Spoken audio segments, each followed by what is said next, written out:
warahmatullahi wabarakatuh. Alhamdulillahi rabbil alamin, wa bihi nasta'in, wa la udwana illa 'alal zalimin. Asyhadu an la ilaha illallah wahdahu la syarikalah, wa asyhadu anna Muhammadan 'abduhu wa rasuluh. Allahumma salli wa sallim wa barik ala sayyidina wa maulana Muhammad wa ala alihi wa ashabihi wa ihtada bihadiyih wa istanna bi sunnatihi ila yaumiddin, amma ba'du. Kaum muslimin dan muslimat yang dihormati dan dikasihi sekalian, baik adapun pada malam ini insya-Allah kita menyambung pengajian kitab Nailul Autar, iaitu ke muka surat 1296. 1296 bab musafir sebelum niat mukim boleh berbuka sekalipun sudah masuk kota. Okey, musafir sebelum niat mukim boleh berbuka sekalipun sudah masuk kota. Jadi kaum muslimin dan muslimat, kan masuk tajuk ini apabila seorang itu dia musafir ke satu tempat, maka dia ni belum berniat lagi sama ada nak duduk di situ ke ataupun tidak ke, sedangkan dia sudah sampai ke tempat itu. Itu maksud dia nya. Adakah dia boleh berbuka? Hadis yang pertama diriwayatkan oleh Al-Imam Al-Bukhari rahimallahu taala. An Ibn Abbas anna Nabiyya sallallahu alaihi wasallam ghazwat al-Fath fi Ramadan wa sama hatta idza balagha al-kadida al-ma' alladhi baina Kudayd wa Usfan falam yazal muftiran hatta salakha al-shahr. Rawahu al-Bukhari. Maksudnya dari Ibnu Abbas, sesungguhnya Nabi SAW berperang dalam perang Fath di bulan Ramadan yang dikenali dengan Fathul Mekah, dan baginda ia berpuasa sehingga bila sampai di sebuah parik, iaitu mata air di antara Kudayd ataupun Kadid dan Usfan, dia berbuka hingga akhir bulan tersebut. Maksudnya ialah Nabi SAW iaitu berperang ataupun dikenali dengan Fathul Mekah ni pada bulan Ramadan. Jadi Nabi musafir, kaum muslimin dan muslimat kalian, daripada Mekah lagi, daripada Madinah lagi, bersampai ke satu tempat, nama dia ialah kaum muslimin dan muslimat kalian, iaitu iza balagal kadid. Iza balagal kadid, setelah sampai di tempat nama dia Kadid. Kadid ni maksudnya ialah iaitu mata air di antara Kadid dan Usfan. Maka itu ada mata air, lalu Rasulullah berbuka. Rasulullah berbuka puasa, dan sampailah Nabi ke Mekah.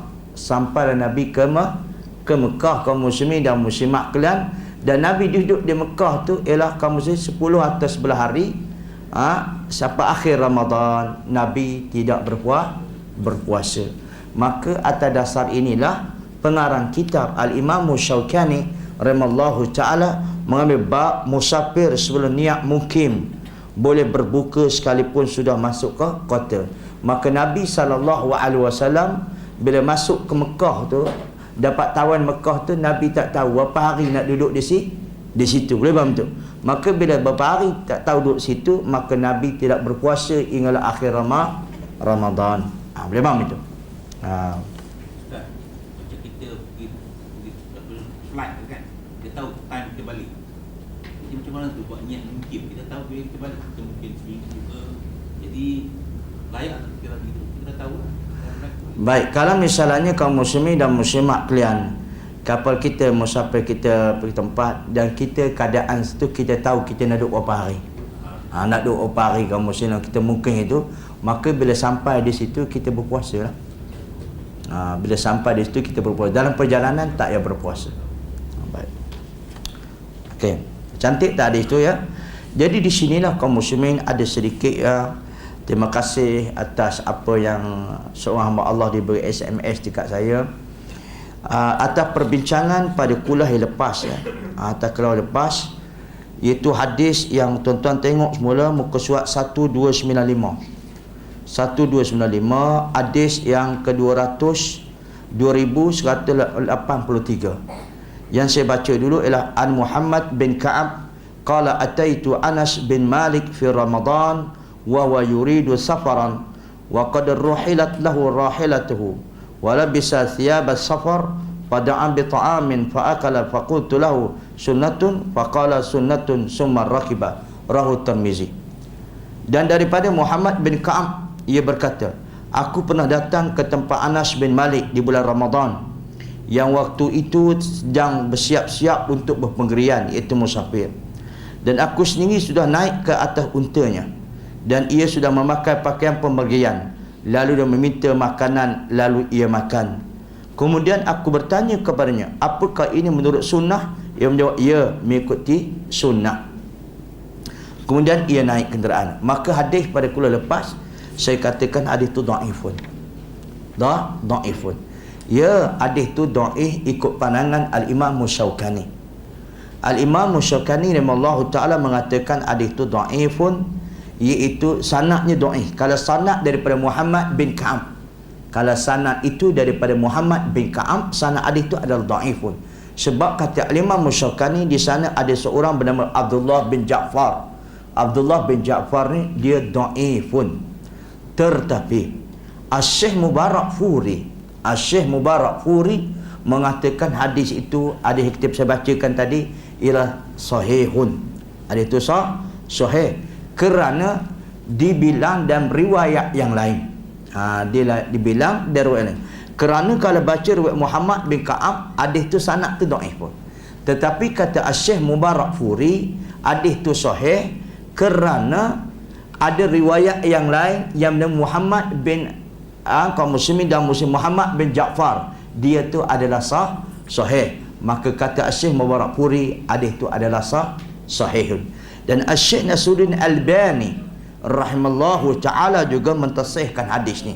Tapi dalam kitab Naurul Autar, syarahnya kaum muslimin kitab bahasa Arab ni, dia Al-Imam Syaukani kata berpandu pada riwayat ini, Muhammad bin Ka'ab. Riwayat Muhammad bin Ka'ab ni kalau turutan tu, hadis tu adalah sanad itu adalah dhaifun.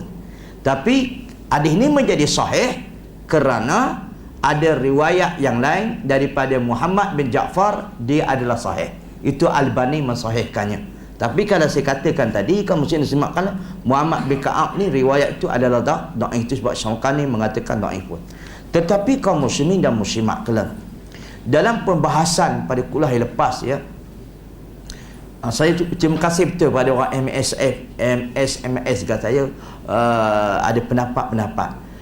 Ya, kaum muslimin dan muslimat sekalian, pendapat Asy-Syaikh Nasruddin Albani pada saya kata kedua kali lepas, apabila seorang itu berniat nak musafir, kan, kaum muslimin muslimat, di rumah dia saja boleh berbuka dah. Itu saya katakan pada kuliah lepas, pendapat Asy-Syaikh Nasruddin Albani. Dan kelihatan kitab dah ke Asy-Syaikh Albani bukan dia seorang tuan bapa, iaitu Ibnul Arabi dengan Imam Ahmad mengatakan boleh. Tetapi pendapat jumhur ulama kaum muslimin dan muslimat kalian mengatakan tidak boleh. Dia kena musafir dulu, iaitu berlangkah berjalan sedikit barulah berbuka. Tapi saya katakan, saya sering kali dalam kuliah-kuliah ni, saya tidak akan tinggal kamu insya-Allah pendapat-pendapat mana ulama. Mana-mana ulama kita tak tinggal pendapat, kita tak akan satu pendapat, kita tengok pendapat yang lebih kuat. Dan ketika mana lebih kuat itu, kita ambil pendapat yang mana yang berasa sudah ada ilmu, kita tarjihkan ikut pandangan-pandangan. Sebagaimana saya katakan dulu, Syekh Khalilur Rahman bila mengajar kitab Autar ni, ya, dia kata kaum muslimin dan muslimat, bagi pendapat aku lebih suka biar musafir dulu baru berbuka, kan. Tapi tidak menafikan pendapat Ibnu Arabi dan Imam Ahmad mengatakan kaum muslim di rumah saja boleh berbuka. Tetapi Wahbah Zuhaili Dan Al-Imam Syaukani pun dah mengatakan, ada pun ulama-ulama kami tidak bersetuju. Dia kata berbuka di rumah ni dia kena buka jalan sikit. Faham tu? Jadi kaum muslimin, Imam Ahmad kata Ibn Warbi boleh. Itu sebab saya katakan, kalau tuan-tuan berasa hati tu tenang pendapat Imam Ahmad, okeylah. Tapi kaum muslimin, sebagaimana saya belajar dulu, guru profesor kata, saya lebih tenang bila musafir dulu, barulah barulah berbuka. Itu pendapat yang lebih kaum muslimin dan muslimat kalau lebih tenang lah. Baik. Tapi kita tengok ya, cuba kita tengok kan pula hadis ni sekarang ni. Tengok, Nabi musafir tak daripada Madinah? Kan, Nabi musafir daripada Madinah kan? Bila sampai di satu tempat, nama dia Kadid. Kan? Dia tu satu mata air di antara Usman dan Kadid ni, maka Nabi berbuka. Ya, tapi masalahnya cuba kita bincang pun. Itu sebabnya wabah zahiri dalam kitab dia, iaitu dalam kitab dia kaum muslimin, iaitu Allahu Akbar, dalam kitab apa nama Al-Fiqh wa Adilatuha kan, kaum muslimin dan muslimat kan, Allah serupa nama kitab dia. Dia kata kaum muslimin, kenapa Rasulullah sallallahu alaihi wasallam bila nak musafir daripada Madinah tu, musafir daripada Madinah tu nak pergi ke Mekah, kenapa Nabi berpuasa? Kenapa Nabi tidak terus berbuka? Itu permasalahannya. Maka bila bertemu dengan dua hadis ni, sedangkan Imam Malik, sedangkan kaum muslimin, iaitu Malik bin Anas bin Malik radhiyallahu anhu, bila nak musafir dia berbuka dah, di atas kenderaan lagi. Jadi bila berlawan dengan hujah macam tu, kaum muslimin dan muslimat kelak, bagaimana at-ta'arud di antara, macam ada berlawanan di antara dua hadis. Kalau begitu Nabi nak pergi masuk Mekah tu, patut Nabi tak, kenapa Nabi berpuasa? Kenapa Nabi tidak berbuka daripada awal? Betul-betul. Itu masalah dia. Jadi itu sebabnya perbincang ulama. Itu sebab Syekh Al-Albani, Ibnu Arabi kata bahawa bagaimana hadis tadi, dia kata bahawa boleh berbuka di rumah. Tapi Al-Imam Syaukani, kaum muslimin dan muslimat, dan dia kata ulama kami dan jumhur ulama kata tidak boleh, dia kena berjalan dulu baru berbuka. Maka ada dua dalil tu kuat belaka. Tapi kaum muslimin dan muslimat, kami belajar dulu, lebih sedap memakai berjalan sekejap barulah berbuka. Sampai Gerai Road tu berbuka lah dalam kereta, jangan di kedai Gerai Road, itu bahaya. Baik. Sahur kena sahur juga lah. Baik. Okey, penjelasan ya, penjelasan. Segi pengambilan hujah dari hadis tersebut ialah bahawa Fathul Mekah itu terjadi pada 10 terakhir dari bulan Ramadan. Begitulah sebagaimana tersebut dalam riwayat Ahmad, Bukhari dan Muslim. Itu kaum muslimin dan muslim, Fathul Mekah itu berlaku iaitu pada 10 yang terakhir, 10 Zulhijjah. Baik. Syarih berkata, ada yang menunjukkan bahawa seorang musafir apabila tinggal di satu tempat dengan mondar-mandir, boleh tidak berpuasa selama tinggalnya itu. Begitu pula dibolehkan mengqasarkan solat.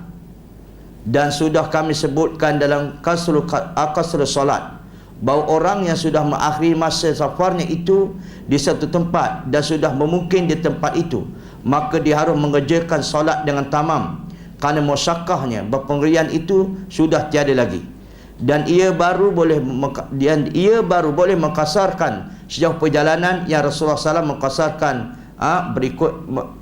mengqasarkannya berikut mungkinnya itu. Baik, sekarang ini jadi permasalahan perbincangan ya.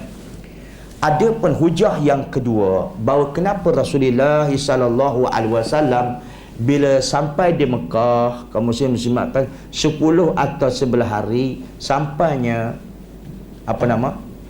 akhir Ramadan, Rasulullah tidak berpuasa kan. Sebagai kuliah lepas, Rasulullah tidak berpuasa. Pengarang kitab kata kerana Rasulullah SAW dia tidak ada pun dalam keadaan begitu, Rasulullah tak tahu berapa hari nak menetapkan di Mekah, berapa hari. Bila tidak tahu berapa hari, bermaksud keadaan yang musafir, belum berapa berbuka. Benar-benar. Macam kita pergi umrah, kita tahu berapa hari kita nak duduk.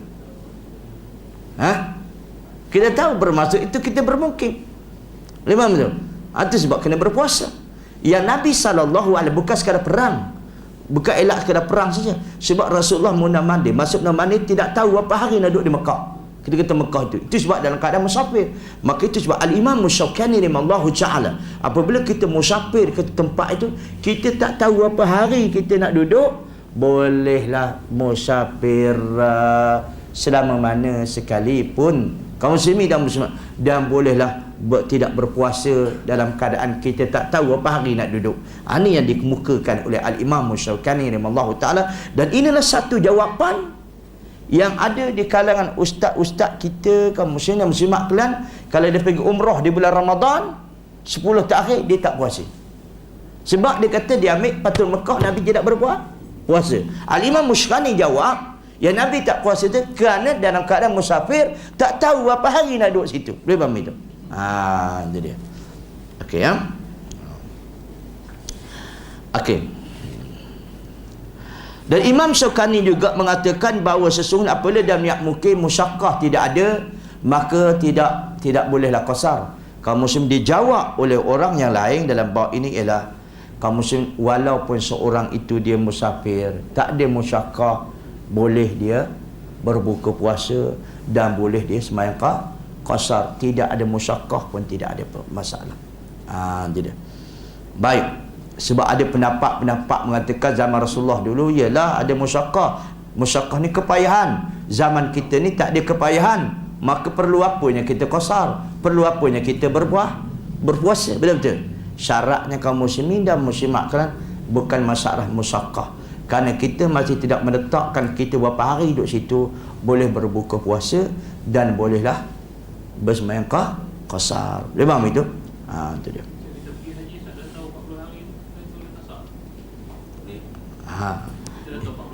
Ya. Itu sebab boleh qasar ke tidak? Itu qasar sebab haji lah. Qasar sebab haji, bukan qasar sebab musafir. Sebagaimana pada kuliah-kuliah lepas kita bicarakan, iaitu bahawasanya qasar solat ni sebab dua. Sebab tiga. Pertama ialah sebab peperangan, yang kedua adalah sebab haji, yang ketiga kerana sebab musafir. Macam kita pergi haji, kaum muslimin dan muslimat, kita tahu kita pergi 40 hari. Kenapa pula qasar? Kerana qasar itu disebabkan sebabnya haji. Baik. Selanjutnya ia berkata, begitu juga halnya dalam persoalan berbuka puasa bagi musafir ini, iaitu bahawa asalnya orang yang mungkin itu tidak boleh berbuka, iaitu tidak berpuasa kerana tidak ada masyaqqat. Tidak ada masyaqqat ni kesusahan, melainkan dengan dalil yang membolehkannya. Baik. Dan dalil itu sekarang sudah ada, iaitu bahawa orang yang mungkin di satu tempat tapi dalam niatnya masih dalam safar, maka dia boleh tidak berpuasa selama waktu yang Rasulullah sendiri tidak berpuasa, iaitu di Mekah selama 10 hari atau 11 hari menurut beberapa riwayat. Jadi terbatas pada waktu tersebut tidak boleh, melainkan ada dalilnya. Begitu pula dah. Baik. Okey ya. Jadi kaum muslimin dan muslimat, kita tengok pembahasan pada kitab. Menurut riwayat Nabi mengqasarkan solat di Mekah selama 15 hari, 17 hari dan 19 hari. Ini nak, itu sebab kadang-kadang jadi pening kaum muslimin dan muslimat. Pening kan? Sebab dia kata kaum muslimin dan muslimat, kalian kata pengarang kitab ya. Saya ulas semula. Dia kata kalau sekiranya seorang itu dalam musafir tidak ada musyaqqah, tidak ada kepayahan, tidak ada kepayahan bagi dia duduk di satu tempat itu, maka dia tidak boleh qasar dah, dan dia tidak boleh berpuasa. Faham itu? Ini kata yang dikatakan oleh pengarang kitab. Tetapi kaum muslimin dan muslimat jawab tadi, musafir ini bukan syarat musyaqqah. Asalkan dia musafir, musyaqqah ke tak musyaqqahnya, dia boleh berbuka puasa dan dia boleh sembahyang qasar. Tapi pengarang kitab pula mengatakan bahawa Rasulullah sallallahu alaihi wasallam apabila masuk Mekah kerana tak ketentuan duduknya berapa hari, maka Nabi sallallahu alaihi wasallam iaitu berbuka masa 10 hari atau riwayat lain 11 hari di Mekah tu Nabi tidak berpuasa. Maka kaum muslimin dan muslimat kalian, okey ya, 10 hari tak boleh. Lebih pada itu tidak ada dalil, kata muarrikh kitab. Lebih pada itu tidak ada dalil. Boleh qasarkan salat dan boleh tidak berpuasa. Tetapi pengarang kitab kata bukan Nabi duduk 10 hari 11 hari. Dan Nabi duduk kaum muslimin dan muslimat kalian, itu riwayat ni, itu 15 hari atau 17 hari atau 19 hari. 19 hari dan 20 hari. Juga kaum muslimin dan muslimat itu ditabuk. Okey, sekarang punca pembahasan apa dia? Punca dia pengarang kitab membuatkan kaum muslimin dan muslimat kalian, barang siapa yang duduk di satu tempat yang tak ada niat musafir, kaum muslimin dan muslimat kalian, dia tak berniat pun nak, mungkin tak tahu berapa hari nak duduk, maka ialah boleh dia berbuka puasa untuk 10 hari dan 11 hari saja, kerana dalil yang begitu. Tapi kaum muslimin dan muslimat kalian, dia cantumkan pula, dia kata qasar perbanyak tu juga. Maka untuk tolak pendapat itu, kan, kamu lawan lagi, sedangkan Rasulullah sallallahu alaihi wasallam, kaum muslimin, kenapa Nabi tak puasa? Sebabnya bulan Ramadan dah berada hari 10 dah. Jawapannya, kerana Nabi tak puasa. Sebabnya kaum muslimin dan muslimat kan, Rasulullah sallallahu alaihi wasallam berada di Mekah tu di akhir Ramadan dah, yang ke-10 dah. Tak boleh dia ambil dalil barang siapa yang tak tahu berapa hari nak duduk, boleh 10 hari saja dia tidak berpuasa. Boleh faham tak? Sebab Nabi 10 hari. Kena Nabi duduk di Mekah 10 hari je. Tak ada lebih dah, kecuali dia ada lain. Jawab pun ada dalil. Sebabnya Rasulullah sallallahu alaihi wasallam tidak berpuasa itu kaum muslimin sebab habis Ramadan dah. Kan? Tapi Rasulullah main qasar dah. Kaum muslimin dan muslimat, ada banyak riwayat. Pertama 15 hari, kata 17 hari, 19 hari. Yang paling awal yang pada tepat pun 19 hari. Sebagaimana ditarjih oleh Al-Imam Syafi'i rahimahullahu taala, iaitu 19 hari. Maka kaum muslimin dan muslimat kalian, dalam masalah qasar ni, selagi mana seorang itu musafir, kaum muslimin dan muslimat kalian, dia tidak ada ketentuan harinya. Boleh faham itu? Ketentuan harinya. Dan pernah para sahabat mengqasarkan salat selama 4 bulan dalam perniagaan mereka. Kan, kaum muslimin dan muslimat kalian. Tapi dalil pengarang kitab 10 hari tu tak kena lah. Sebabnya dia mak hujung Ramadan dah. Jadi okey. Tak macam kita balik kampung, kita datang sampai 3 hari, 4 hari, kita boleh kasarkan puasa di kampung. Baik kaum muslimin dan muslimat kalian. Kalau kita balik kampung lah kaum muslimin dan muslimat kalian. Okey, yang puasa tu puasa lah kan? Boleh tak kita balik kampung kita qasar jamak? Boleh. Hukum dia boleh. Cuma ada pendapat ini kaum muslimin dan muslimat kalian. Okey, cuma adalah pendapat sekata macam Wabah Zuhaili dalam Fiqhul Islami wa Adilatuhu, dia kata barang siapa yang sudah berniat untuk di kampung itu 3 hari, dia berniat untuk 3 hari, maka dia tidak bolehlah qasar jamak. Tapi itu pendapat tidak ada dalil. Memang ke? Tidak ada dalil. Jadi kita bahas pada kuliah-kuliah lepas, kaum muslimin musafir itu berapa hari boleh qasar dan jamak. Kita bahas pada dulu, kalau qasar dan jamak saja buat dua-dua, 4 hari 4 malam, itu riwayat yang terakhir sebagaimana pendapat Imam Ahmad Ibn Hanbal. Kata Imam Syafi'i 3 hari 3 malam. Tetapi kaum muslimin dan muslimat kalian, diulang semula ya, kalau seorang itu musafir di satu tempat itu, dia boleh buat qasar dan jamak. Qasar jamak ni, qasar serta jamak 4 hari 4 malam. Itu riwayat yang terakhir. Baik. Jadi kaum muslimin dan muslimat kalian, lebih daripada itu boleh qasar saja, jamak jangan. Itulah pendapat yang kebanyakan lah. Jadi baik. Apa ya? Okay.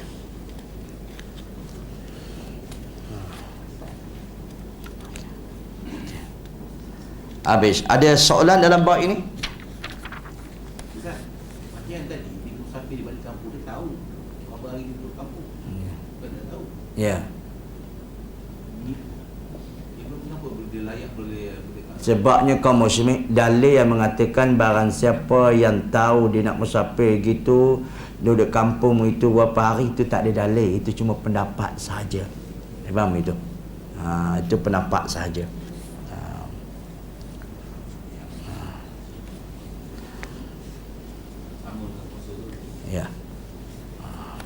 Kalau masalah qasar itu. Okey, ada yang apa ni terkeliru?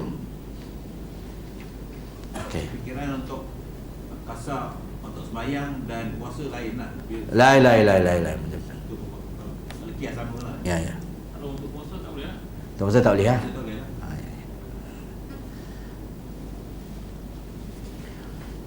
Okey. Itu sebab kata parang kitab tolong rujuk sebelum pembahasan pada kuliah lepas dalam bab qasrul solat. Baik. Bab orang sakit, lanjut usia, hamil dan yang menyusui. An Anas bin Malik Al-Ka'bi anna Rasulullah sallallahu qala inna Allah wada'a anil musafiri as-sawma wa syatra as-salati wa anil hubla wal murdi' as-sawma. Rawal khamsah. Hadis ini dihasankan oleh Al-Imam Murtamiji.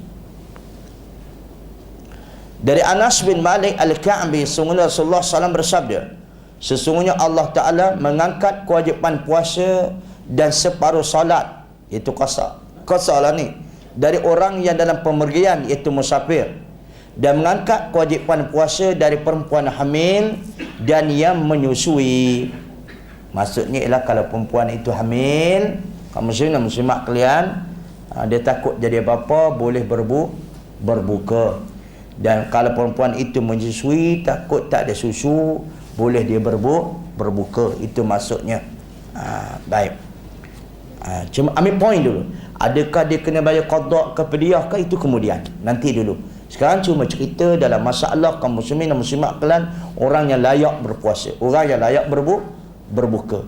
Dan iaitu bahawa sesungguhnya Allah Ta'ala mengangkat kewajipan puasa dan separuh solat daripada orang yang berpergian. Maksudnya orang musafir kalau tak puasa tidak mengapa. Dan juga orang musafir ini Allah Ta'ala kaum muslimin dan mengangkat dia semayang tamam hingga dia boleh semayang separuh, itu qasar. Dan juga Allah Ta'ala mengangkat kewajipan puasa itu bagi perempuan yang hamil. Perempuan yang hamil, yang dia takut akan bayinya dan sebagainya atas diri dia, boleh dia berbuka berpuasa, tidak berdosa. Dan begitu juga orang yang menyusui anaknya, memang susu tak ada dan sebagainya, maka boleh dia berbuka, tidak berdosa dalam bab itu. Tapi sama ada nak biar keparak ke semua kaum ni nanti dululah. Kita bicarakan sebab-sebab boleh berbuka. Wa fi lafzi ba'dihim wa 'anil hamil wal murda'. Dan dalam satu lafaz bagi sebagian daripada imam yang 5, dia katakan dari perempuan hamil dan juga sedang menyusui. Baik. Hadis seterusnya.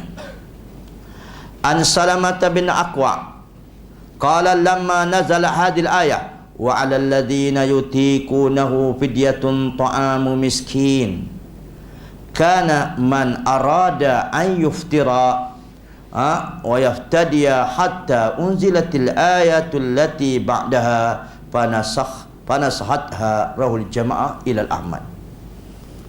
Dan dari Salamah bin Aqwa, dia berkata, ketika ayat kaum muslimin dan muslimat kalian turun dan wajib atas orang yang kuat berpuasa itu membayar fidyah, iaitu memberi makan seorang miskin, itu turun. Ada orang yang berkendak tidak berpuasa dengan cukup bayar fidyah, sehingga turunlah ayat berikutnya. Maka ayat berikutnya memansuhkan ayat di atas. Apa dia? Kaum muslimin dan muslimat kalian, kan ayat wa 'alal ladzina yutiqunahu fidyatun ta'amu miskin. Masuk ayat itulah, dan wajib atas orang yang kuat berpuasa itu membayar fidyah, itu beri makan seorang miskin. Apa maksud dia kaum muslimin muslimat kalian? Kau ingat tak dulu, iaitu kalau orang tu kaum muslimin dan muslimat kalian, dia ni tidak daya berpuasa, kaum muslimin dan muslimat, dia berbuka, kan, dia berbuka, adakah bagi dia qada atau cukup bayar fidyah? Sedangkan dia mampu, maka ayat ni walaupun dia mampu, dia kena bayar dia saja, tak qada. Maka kaum muslimin dan muslimat kalian, maka hukum ayat ini ialah dimansuhkan. dimansuhkan. Cuma yang boleh bayar fidyah ni siapa dia? Orang tua dah yang tak daya berpuasa. Itu dia. Ataupun orang sakit yang tak ada harapan sembuh, barulah bayar fidyah. Kaum muslimin dan muslimat kalian. Tetapi kalau orang itu dia, kaum muslimin, dia sakit, lepas tu dia sembuh daripada penyakit, dia mampu berpuasa, maka tak ada fidyah bagi dia. Tapi kalau ikut ayat ni, kena bayar fidyah lah. Tapi ayat itu sudah hukumnya sudah dimansuhkan. Dimansuhkan, cuma tinggal apa dia? Bagaimana yang orang dulu keadaan dia sakit, dia berbuka, dia sihat, dia kena ganti, tak ada bayar fidyah dah. Cuma yang tinggal ada fidyah apa dia? Orang yang lanjut usia, orang yang sakit, yang berat, tidak ada harapan sembuh. Itu masuk ayat di situ. Baik. Nanti kita bahas dulu. Baik. An Abdurrahman bin Abi Layla an Mu'az bin Jabal binawi hadis Salamah wa fi summa anzalallah faman syahida minkumul syahra falyasum fa asbatallahu siyamahu alal muqimus sahih wa rakhasa fihi lil marid wal musafir wa sabata al it'amu lil kabir alladhi la yastati'u siyam. Baik. Mukhtasar riwayat Imam Ahmad dan Abu Daud. Dan Abdurrahman bin Abi Layla dari Mu'az bin Jabal meriwayatkan seperti hadis Salamah, tapi di situ terdapat kalimat kemudian Allah menurunkan ayat, maka barang siapa di antara kamu menyaksikan bulan itu, maka hendaklah dia berpuasa. Maka Allah menetapkan puasa bagi orang yang mukim, yang sihat, dan memberikan keringanan rosah kepada orang yang sakit dan musafir, serta membayar fidyah bagi orang lanjut usia yang sudah tidak kuat berpuasa. Remam tu. Jadi kaum muslimin dan muslimat kalian dalam permasalahan ini maka itu sebab ayat tu dimasukkan dengan hukumnya faman syahidukum syahra falyasum. Apabila siapa yang tengok anak bulan, naklah dia berpuasa. Jadi sekarang ini ialah kaum muslimin dan muslimat kalian, apa nak dikatakan sini? Kalau dulunya kaum muslimin dan muslimat kalian, dia dulu kan dia sakit. Kalau dia sakit, kaum muslimin dan muslimat kalian, sedangkan dia mampu untuk berpuasa lagi, maka dulu dia kena bayar fidyah saja.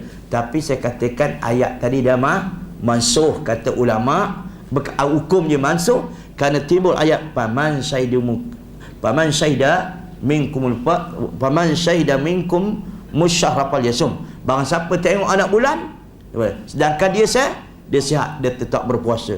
Kecualilah kata pengarang kitab, iaitu diberi rukhsah kepada orang sakit atau orang musafir ataupun orang yang lanjut usia, dia tidak mampu berpuasa, maka dia boleh bayar fidyah kalau dia tidak mampu. Tapi kalau dia mampu, dia kena berpuasa juga.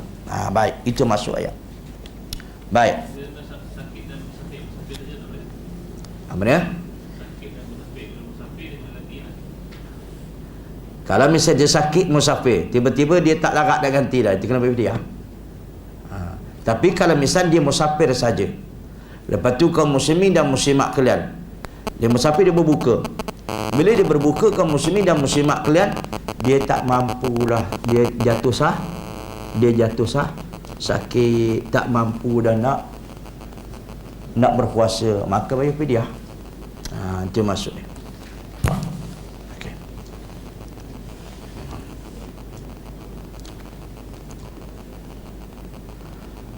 Nanti kita buat apa ni, khulasah ringkasan. An Ata sami'a Ibn Abbas yaqra wa 'alal ladina yutiquna fidyatun ta'amu miskin. Qala Ibn Abbas, baik, laisa bimansukha wa wali syekh al-kabir wal mar'a al-kabira wa la yastati'an an yasuma fa yut'imani makana kulli yaumin miskinan. Rahul Bukhari. Ini kata Ibn Abbas pula ni. Dari Atta, dia mendengar Ibnu Abbas membaca ayat, dan wajib atas orang yang kuat berpuasa itu membayar fidyah, dan wajib atas orang yang kuat itu berpuasa dan wajib atas orang yang kuat berpuasa itu membayar fidyah, memberi makan seorang miskin, Maka Ibnu Abbas berkata, ayat ini tidak dimasukkan, tetapi terpakai untuk orang yang sudah lanjut usia, iaitu laki-laki maupun perempuan yang sudah tidak kuat berpuasa. Maka mereka ini harus memberikan makan seorang miskin setiap hari sebagai gantinya. Tapi kalau orang kuat puasa, dia kena qada, tak boleh ganti. Itu dia. Baik.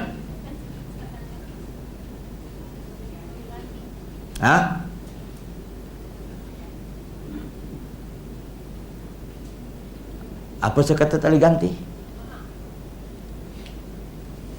Jadi permulaan ayat tadi mengatakan kaum muslimin dan muslimat, permulaan ayat tu maksud dia wa alal ladina yutiqunahu fidyatun ta'am miskin. Faham tak? Jadi misalnya orang yang musafir, kan dia kena berbuka. Tapi dia kena, kaum muslimin dan muslimat kalian, dia musafir, dia boleh berbuka.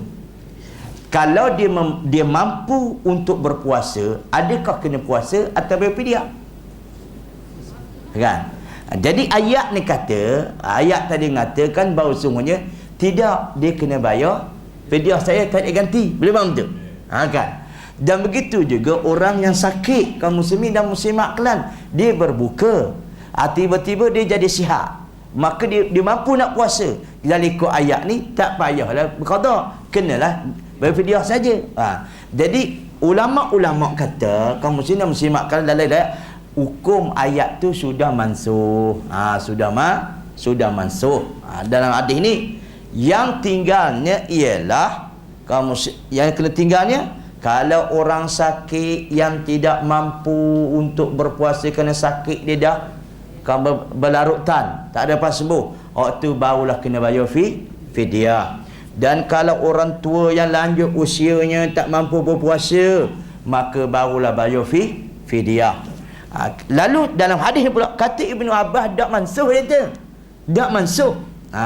Cuma kepahamannya lain. Cuma kepahamannya kata Ibnu Abbas Taala, ayat ini cuma ditujukan kepada syekh yang orang tua lelaki dan perempuan, dan begitu juga ialah orang yang syekhul kabir wa maratul kabir, ialah orang tua dan orang perempuan, lelaki tua yang tak mampu nak puasa, ketika tu tak wajiblah mereka berpuasa, mereka kena bayar fidyah saja. Dan yang sahihnya, barang siapa yang kaum muslimin dan muslimat dia meninggalkan musafir, sama ada dia sakit, sama ada dia musafir, kaum muslim muslimat kalian, dia mampu untuk berpuasa, wajib dia qada, kan? Itu je timbul dia. Baik, tak boleh bayar fidyah.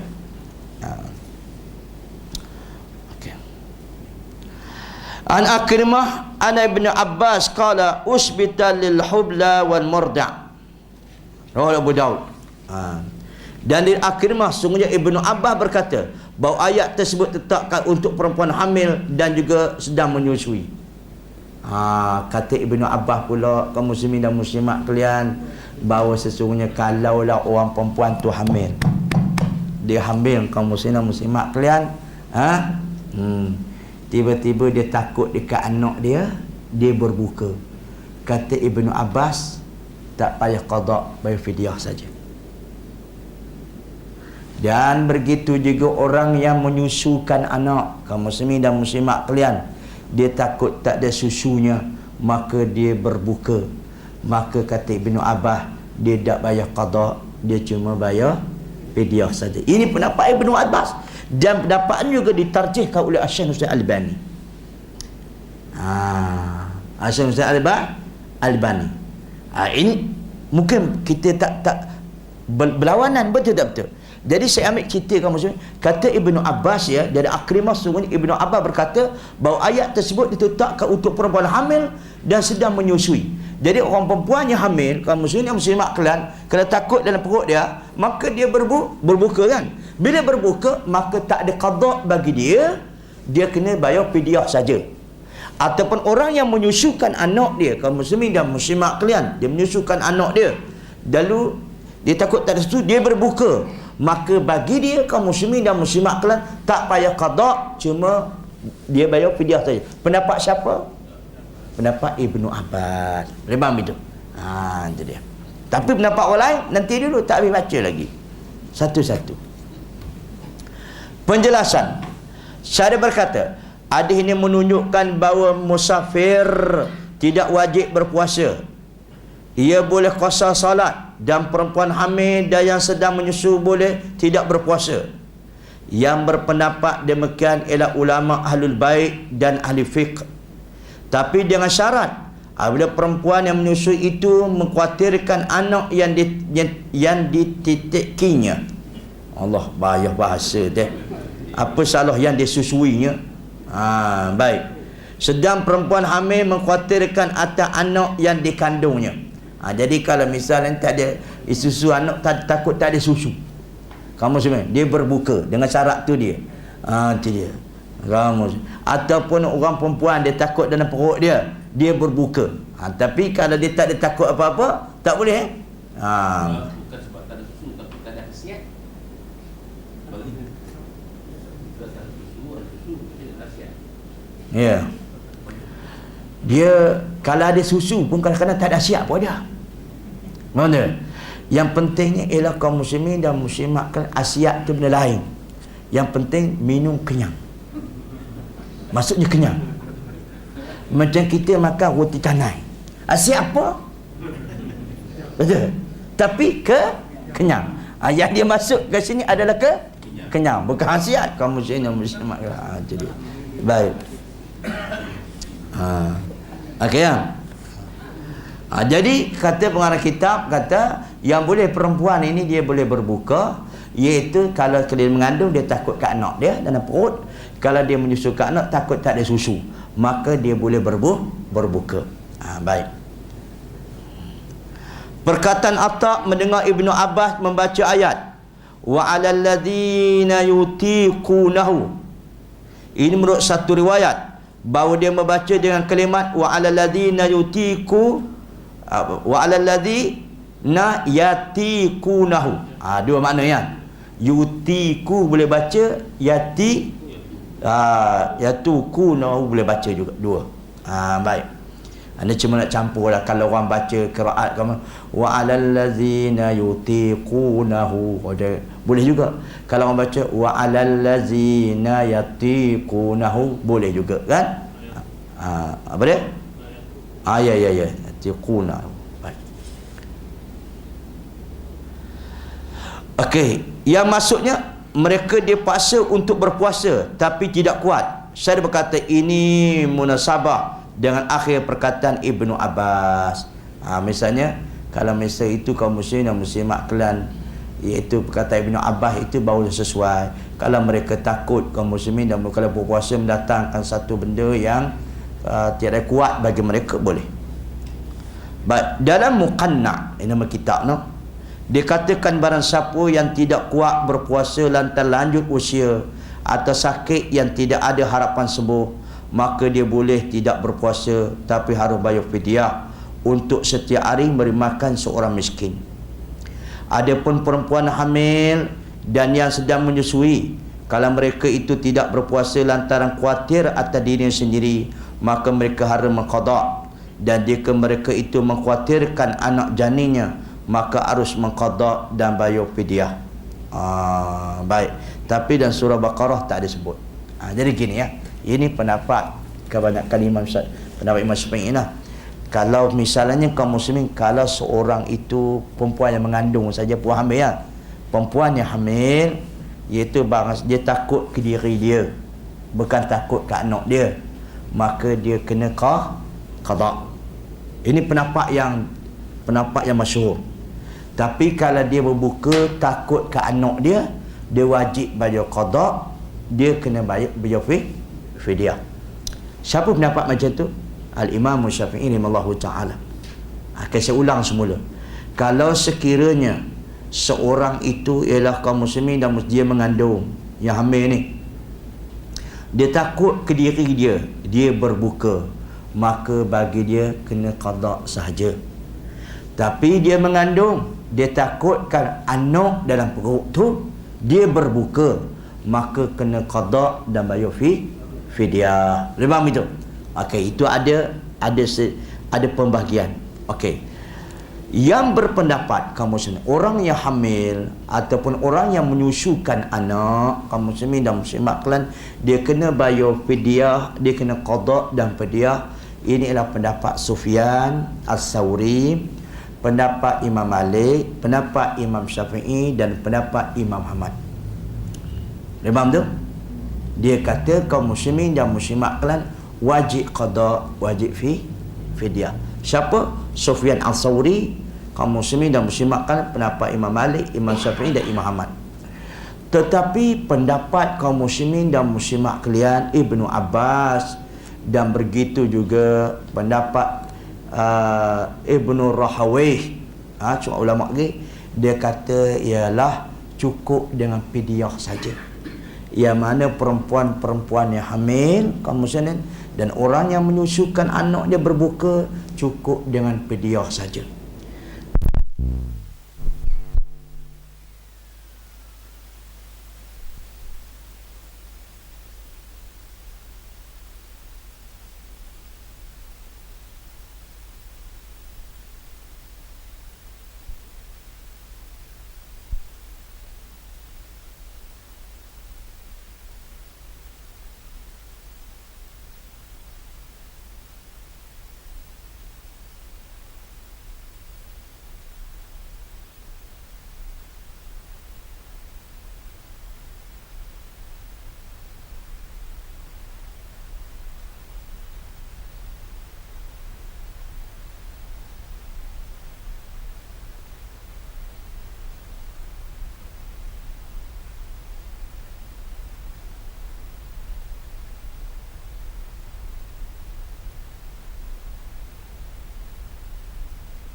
Ramadan dengan bertobat. Puasa dia yang tinggal 40 tahun dulu, atau siapa-siapa yang tinggal masa balik dulu, nampak sedap duduk ni. Betul-betul. Macam Yamak selesa duduk. Muslim tidak Muslim maklum. Macam dia. Dia umurnya dah tahun dulu, dia tak puasa. Dia masih di balik, dia tak puasa. Kalau puasa pun lock. Umur 30 tahun baru dia puasa penuh. Dia puasa apa? Dia puasa penuh. 30 tahun baru dia puasa penuh. Apa maksudnya? Bagaimana puasa 16 tahun dulu? Padankan dengan taubat ataupun kena taubat, kena qada. Itu dia masalah dia. Dan bagaimana pula lepas tu dia pula kaum muslimin dia mati, ada meninggalkan puasa qada sedangkan dia sihat tidak qada.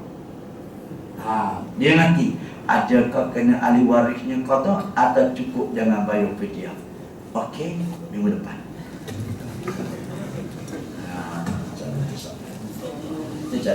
Aku lupa boleh ada. Astagfirullahaladzim. Subhanallah wa bihamdihi. Asyhadu an la ilaha illallah wa asyhadu